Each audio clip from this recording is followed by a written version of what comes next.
a lot of people have been talking about a potential next step for the US being Kharg Island. What's the significance of that? I'm sure people have heard about it in the news, but not quite understanding what it's about. Why is it significant to the regime? What might the US gain from doing it? And how risky would it be? Yeah, so Kharg Island is where the Iranian oil operation really starts and ends. It's the main hub for the oil flow. It's kind of up in the northern part of the Persian Gulf, so it might be a little counterintuitive to people thinking that that's the most important strategic location. A lot of people are focused on the Straits of Hormuz, but the flow of oil is what keeps the regime propped up, and it's what's given them the ability to basically create one of the strongest militaries, if not the strongest military in the Middle East. Some of the reports I've seen are $100 million in revenue for each oil tanker that they ship to China. And a lot of that originates, I think pretty much all of that originates from Kharg Island, where the oil tankers are loaded up and then shipped through the Straits of Hormuz. And that's what really gives the IRGC the stronghold in the country, because what we've seen is hundreds likely of that Mullah Ayatollah class being taken down, struck down by mainly Israel, but also the US. And so now who's going to come up into that power vacuum, right? It's not just like, okay, there's no power. No one's going to want power in Iran. These IRGC generals, these top leaders, I mean, the way that I've, kind of come to know them from studying them in, back vaults of the US military is they kind of operate like a mafia. So what does a mafia want? They want money, right? They got to have the money flow coming in. So if that money flow is shut off and they're not the ones receiving that money, let's say the US has more of a control over that, or NATO, then at that point, I think, and this is just, again, my opinion, if that money flow stops to the IRGC, then at some point the internal rumblings, the fractures in the regime could get bigger and bigger, and you could see some legitimate regime change happen. Now, as far as, and again, that's just an if, right? Because ultimately they're getting the money from other sources too. They have steel factories. They basically collect all the money from the population. Like the IRGC are the ones that are getting that money now that the Mullah class seems to kind of have at least taken a back seat for now. Because remember, the IRGC, they're the ones that have their finger on the button for the ballistic missiles, for the drones. So logically, they're the ones that are basically going to be in power in Iran at this point. But when it comes to Kharg Island itself, now that's something that strategically, militarily, would be a blunder to just put troops there willy-nilly, right? To just, we're taking Kharg Island, now we've occupied it.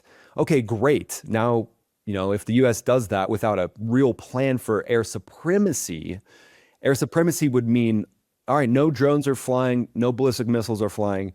And at that point, taking Kharg Island, yeah, okay, that could be a strategic win. But prior to that point, if you just had a mass of troops there that could be targeted by the drones or the ballistic missiles, I mean, Iran's not going to give it a second thought. They would gladly launch ballistic missiles and drones, this is my opinion, at Kharg Island, even though it's their own home territory, just to cause chaos and, basically make this war less and less palatable. Now, there's other options too, though. So we've got a Marine Expeditionary Unit in the area. There's rumors that there's hundreds, if not, in the thousands, special operators in the area as well. And they don't have to actually take that island to control a lot of what goes on there. There's other ways to do it. And US special operations, they're the best in the world, in my opinion. Again, the UK's got some good ones too, don't worry. But ultimately, there's a lot of things they can do. These are big-brained people who are also super athletes. So, I mean, they've thought through this. And JSOC, the Joint Special Operations Command, is aware that they don't want to just put islands, or they don't want to just put members of U.S. forces on this island as sitting ducks and become hostages for Iran, right? That'd be a strategic win for them. And how might Iran retaliate to something like that? You've suggested that they could, throw all their weight at, getting rid of any US soldiers in the area. We've seen them attack Gulf states, basically the people who in the region who thought they wouldn't be attacked by Iran have been caught by surprise by that. What other options for retaliation does it have, even if, America might be winning the war overall? Well, so Iran, again, they're going to fall back on their terrorist mindset. So the Mullah class, the Ayatollah basically have created the ability for them to hold on to the regime as best they can by making this as painful as possible. So we've seen the ballistic missiles, we've seen the drones.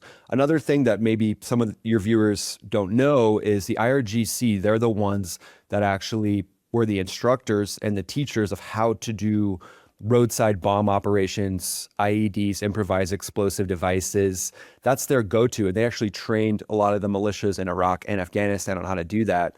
You know, they're responsible for the deaths and the maiming of thousands of Americans. Now, I'm not going to sit here and debate the morality or justification for Iraq and Afghanistan. I think those were strategic blunders in a lot of ways, and we can get into that if you want. I mean, I flew overhead. I flew 70 combat missions there. I was proud to do it. I was proud to support our forces. But if you look at the strategic objectives there, I think there were a lot of special interests in the U.S. at the time that made a lot of money off of Iraq and Afghanistan. So again, but they could cause pain with the improvised explosive devices. That's why I'm the first one to say a massive ground operation going into Iran is just not a good idea. You've got thousands of these guys, mafia style bosses. They're not afraid to kill their own people, right? We saw them. They've killed thousands of their own people. So them planting roadside bombs or IEDs everywhere they can would probably be one of their tactics.